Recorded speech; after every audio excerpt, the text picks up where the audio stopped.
ሰላም ጤና ይስጥልን በመላው ዓለም የምትገኙ የተወደዳችሁ የሮሃ ቲቪ ተከታታዮች የጥር 27 2018 ዓ.ም የምሽት ዜናዎችን ይዘንላችሁ ቀርበናል። አገዛዙ በአማራ ክልል ሰሜን ሸዋ በድሮን ጥቃት አንዲት ነፍሰ ጡር ሴትና ሴት ልጇን መግደሉን ሂዩማን ራይትስ ዎች ገልጿል። አፋብን ሚኒሊክ እዝ ለወልዲያ ከተማና አካባቢው ማህበረሰብ የጥንቃቄ መልእክት አስተላልፏል። በጎንደርና ወሎ ቀጠናዎች በተደረገ ከባድ ተጋድሎ ፋኖ ከተሞችን መቆጣጠሩ ተገልጿል። ፋኖ የኦሮሞ ታጋቾችን ነጻ አውጥቷል። ዝርዝር ያውደ ግንባር መረጃዎችን ይዘናል። የጋሞ ዞን ብርሃኑ ነጋ የሚመሩት ተቋም ሐሰተኛ ታሪኮችን በተማሪዎች መጽሐፍ ላይ ማሰራጨቱን በመግለጽ ተቃውሟል።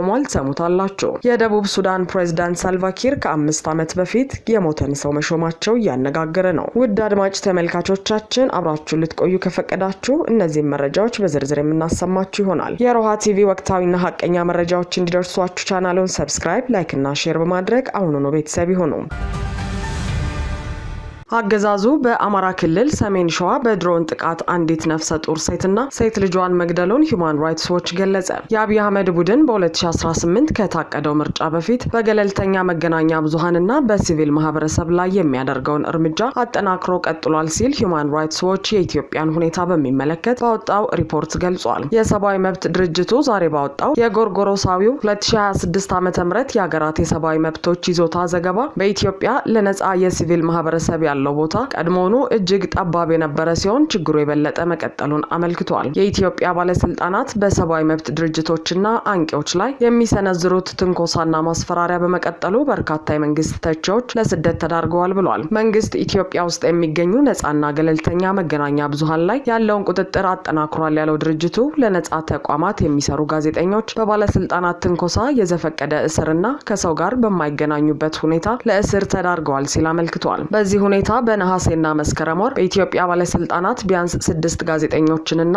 የመገናኛ ብዙሃን ሰራተኞች መታሰራቸውን ጠቅሷል። በአጠቃላይ የሲቪክ ምህዳር መጥበብ፣ የመናገር ነጻነት እጦት፣ የኢኮኖሚ ቀውስና የሰብአዊ መብቶች ጥሰት እንዲሁም ፍትህና ተጠያቂነት በሀገሪቱ አለመስፈኑን ድርጅቱ አመልክቷል። 529 ገጾችን በያዘውና የ100 ሀገራትን ሁኔታ በመረመረው በዚህ ሪፖርት በአመቱ ውስጥ በአብዛኛው የኢትዮጵያ ክፍል የሚኖሩ ሰላማዊ ሰዎች ሰብአዊ ቀውስ አጋጥሟቸዋል ብሏል። ሂዩማን ራይትስ ዎች በአማራና በኦሮሚያ ክልሎች በፌዴራል ኃይሎችና በታጠቁ ቡድኖች መካከል የተኩስ ግጭት ቀጥሏል። በትግራይም የውስጥ ውጥረትና በክልል ድንበሮች ላይ የተከሰቱ ግጭቶች አለመረጋጋትን አጠናክረዋል ሲል አብራርተዋል። በብልጽግና መንግስትና በኤርትራ መካከል ያለው ግንኙነት ደካማ ሆኖ መቀጠሉን የገለጸው ድርጅቱ ይህም ወደፊት ጦርነት ሊከሰት ይችላል የሚል ስጋት ማስነሳቱን አመልክቷል። በሀገሪቱ በሚካሄዱ ትጥቅ ግጭቶች የመብት ጥሰቶች መፈጸማቸውን ያመለከተው ድርጅቱ በአማራ ክልል በብልጽግናና በፋኖ መካከል የቀጠለው የትጥቅ ግጭት አገዛዙ የጦር ወንጀሎችንና ሌሎች ከባድ በደሎችን ፈጽሟል ሲል አመልክቷል። በአማራ ክልል በሰላማዊ ሰዎች ላይ የድሮን ጥቃት እንደደረሰባቸው የሚገልጹ ዘገባዎች ነበሩ ያለው ሂዩማን ራይትስ ዎች በየካቲት ወር መጀመሪያ ላይ በሰሜን ሸዋ በተፈጸመ ጥቃት አንዲት ነፍሰ ጡር ሴት፣ የ6 ዓመት ሴት ልጇና አንድ ወጣት መገደላቸውን ጠቅሷል። የካቲት 20 ቀን በተፈጸመ ጥቃት ደግሞ ህጻናትን ጨምሮ 16 ሰዎች ሲሞቱ 10 ሰዎች ቆስለዋል ብሏል።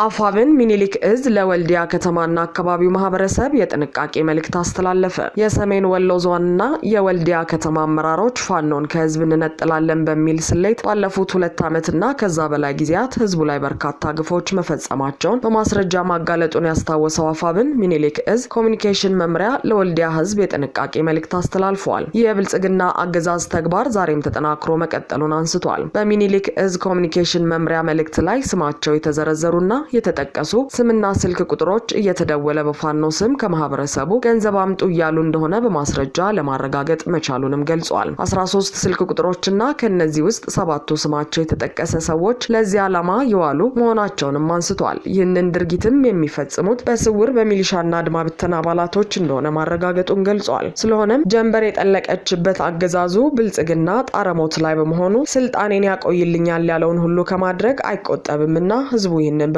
ገንዘብ መወሰድ ያለባቸውን ጥንቃቄዎች ሁሉ እንዲወስድ ሲል መልእክቱን አስተላልፏል።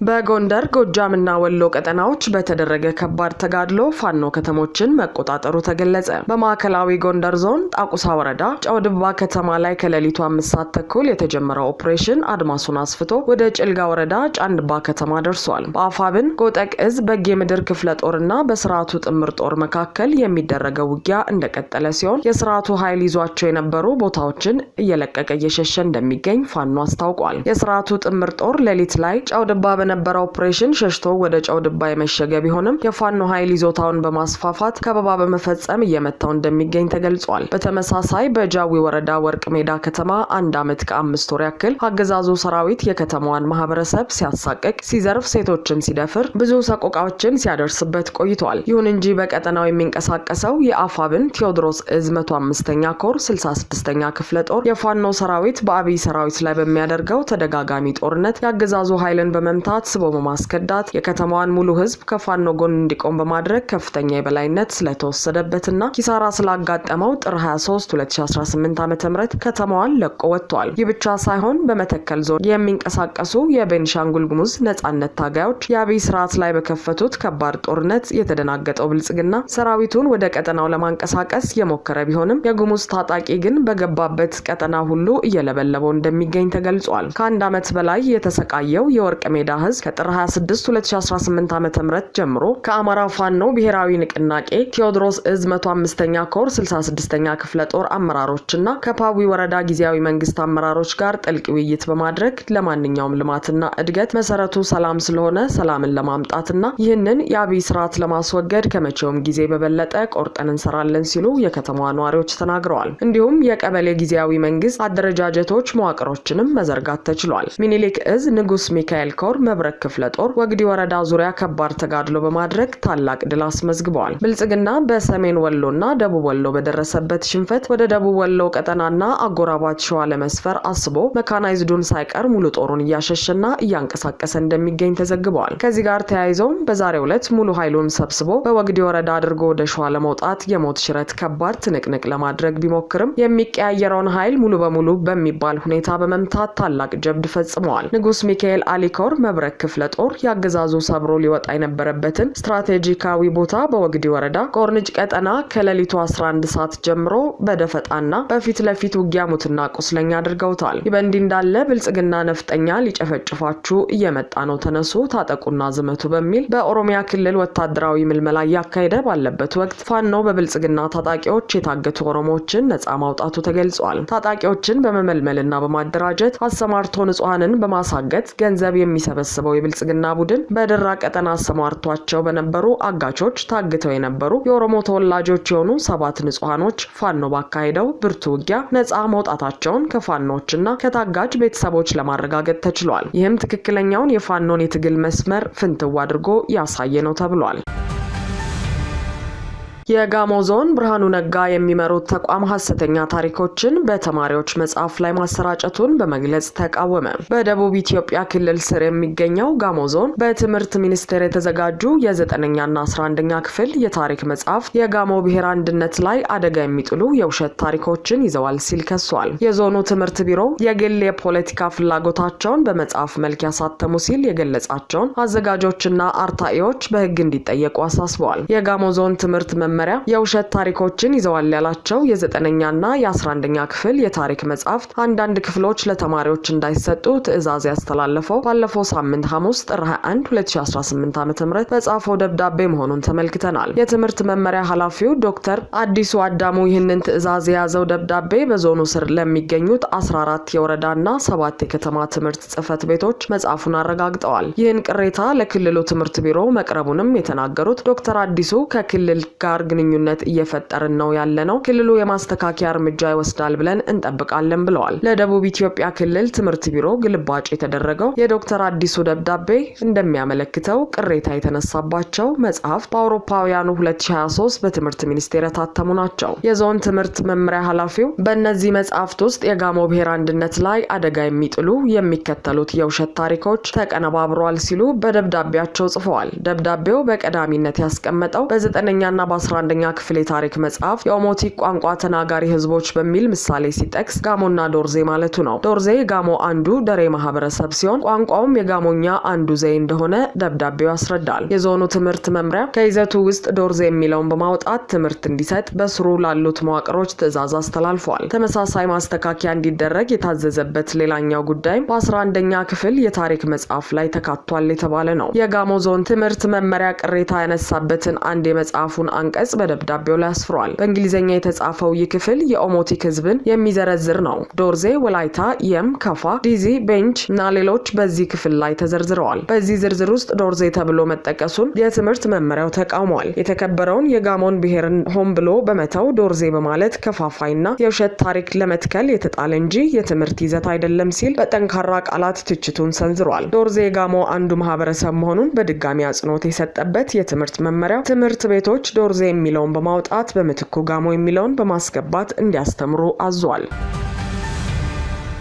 የደቡብ ሱዳን ፕሬዝዳንት ሳልቫኪር ከ5 ዓመት በፊት የሞተን ሰው መሾማቸው እያነጋገረ ነው። የደቡብ ሱዳኑ ፕሬዝዳንት ሳልቫኪር በሚመጣው ታህሳስ ለሚደረገው ምርጫ ውይይት ለመምራት የሞተ ግለሰብ ከሾሙ በኋላ 2 ከፍተኛ ረዳቶቻቸውን ከስልጣን አባረዋል። ስቲዋርት ሶሮባ ቡዲያ ባለፈው ሳምንት መገባደጃ በፕሬዝዳንት ትዕዛዝ ቢሾሙም የሀገር ውስጥ መገናኛ ብዙሃን የተቃዋሚው ዩናይትድ ዲሞክራቲክ ፓርቲ አባል ከሞቱ 5 ዓመት እንደሆናቸው ዘግበዋል። ይህን ተከትሎ የማህበራዊ ሚዲያ ተጠቃሚዎች ሁኔታውን ሲያብጠለጥሉ ተስተውለዋል። የፕሬዝዳንቱ ፕሬስ ሴክሬታሪያት ዴቪድ አሞር እና ፕሬዝዳንታዊ ጉዳዮች ዋና አስተዳዳሪ የሆኑት ቫሌንቲኖ ዴልሙሌት ከስልጣን መነሳታቸውን የሚገልጽ መግለጫ ቢለቀቅም የተባረሩበትን ምክንያት አይጠቅስም። ኪር ሁለቱ ግለሰቦች ከስልጣን መነሳታቸውን አስታውቀው ላበረከቱት አስተዋጽኦ ታላቅ ምስጋና አቅርበዋል ይላል በፕሬዝዳንቱ ኦፊሴላዊ የፌስቡክ ገጽ ላይ የተለጠፈው መግለጫ። ሰኞ ፕሬስ ሴክሬታሪው አሞር በሰጡት ጋዜጣዊ መግለጫ የፕሬዝዳንቱ ቢሮ በፓኔል ውይይቱ ላይ እንዲሳተፉ የመረጧቸውን ሰዎች የመረጡት ተጣርተው ከቀረቡላቸው ሰዎች መካከል ነው ብለዋል። አሁን እንደገባን ከሆነ ትክክለኛውን ማጣራት ሳናደርግ በማስረከባችን ይህ ያልታሰበ አስተዳደራዊ ችግር ተፈጥሯል ብለዋል አሞር ሰዎችን የመረጡት እነማን እንደሆኑ ያላሳወቁ ሲሆን ዩዲፒ እስካሁን የሰጠው አስተያየት የለም። ሰውየው የለቀቁት መግለጫ ከስልጣን እንዲወርዱ ምክንያት መሆኑ ግልጽ ባይሆንም ከመግለጫው በፊት ከስልጣን ሊወርዱ እንደሚችሉ ሲነገር ነበር። ሟቹ ቡዲያ ደቡብ ሱዳን በአውሮፓውያኑ 2011 ነጻ ሀገርነቷን ካወጀች በኋላ በሀገሪቱ የተከሰተው የእርስ በርስ ግጭት እንዲቆም በ2018 ለተፈረመው የሰላም ስምምነት ትልቅ ሚና እንደተጫወቱ ይነገራል።